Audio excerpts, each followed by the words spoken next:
Hello, my name is Annie Liu, and I'm one of the TAs for KN 251. Today, let's focus on calcium regulation for our topic. It can be a bit intimidating when learning, as it can seem like a lot, but I'll be breaking it down to make it more digestible and simpler to remember. So, we will be first covering the parathyroid hormone, and then we'll move on to the calcitonin hormone.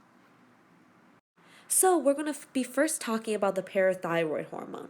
All right, so when there is a decrease in calcium levels, and this is the important part, it has to be a decrease in calcium levels in the blood, okay? The parathyroid gland, and what I have right here is actually the thyroid, okay? So, this purple thing right here is the thyroid. The parathyroid glands are actually these four yellow spots right here.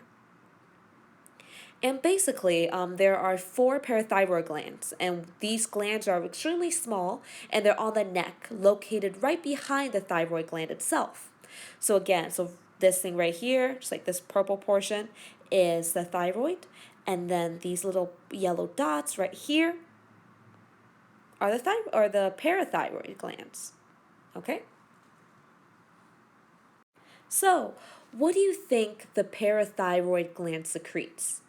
Calcitonin or parathyroid hormone? Okay, the correct answer is parathyroid hormone.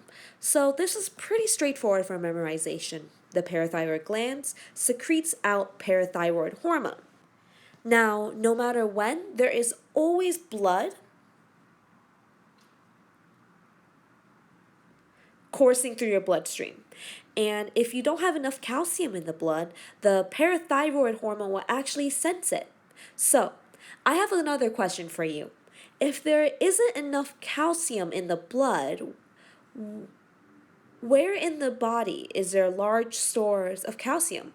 And what do you think is going to happen to the stores of the calcium if there is not enough calcium in the blood? I'll write it down here as well. So just take a second to think about the answer. All right, so here's the question typed out again. So, when there is a decrease in calcium levels in the blood, the first question is, where are the large stores of calcium located? The second question is, what do you think is going to happen to the stores of calcium if there's not enough calcium in the blood? Please take a second and pause the video in order to think about your answers. I will display out the answers of these questions right afterwards. Okay, so for answer number one, the largest stores of calcium are in the bones. And for number two, if there isn't enough calcium in the blood, the parathyroid hormone will actually stimulate the release of osteoclast activity. And remember, osteoclast activity breaks down the bone and actually releases calcium into the bloodstream.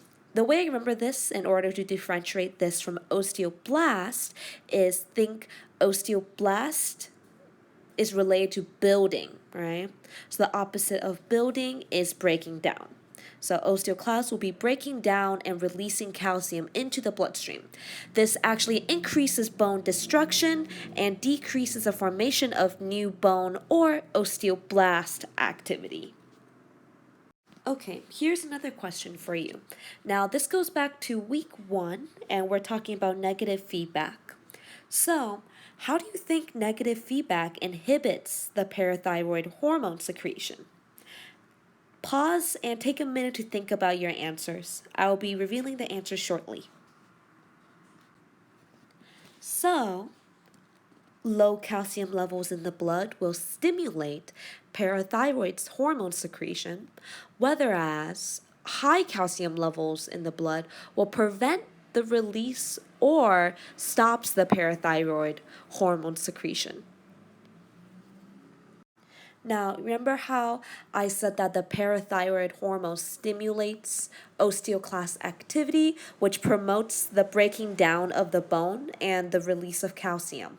So, if there is already enough calcium levels or high calcium levels in the blood, your body doesn't need any more calcium. So, therefore, there's no need for there to be an increased activity of the osteoclast. And that's why if there's low calcium levels in the blood, there's going to be a stimulation of the osteoclast activity as they'll break down the bone and release more calcium into the bloodstream in order to raise the calcium levels back to normal. Okay, so now let's quickly actually look over the process of what happens when there's an increase in calcium levels in the blood. So remember, the key thing to remember here is there is an increased levels of calcium in the blood. Okay? Now what we have right here is a thyroid, like I previously showed, and the thyroid has parafollicular cells, which secretes out calcitonin. Let me write that down.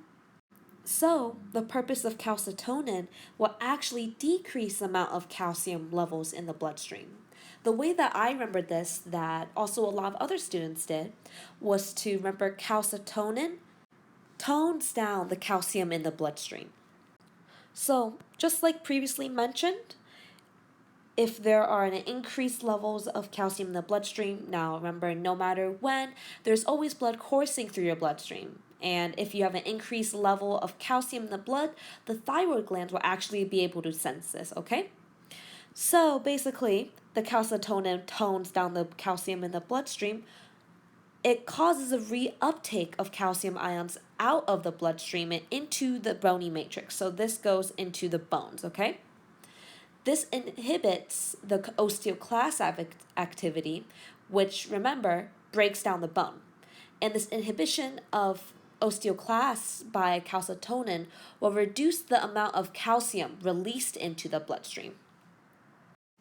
Alright, that concludes this video. Thank you so much for watching this video. Happy studying, and please email me if you have any more questions. Good luck!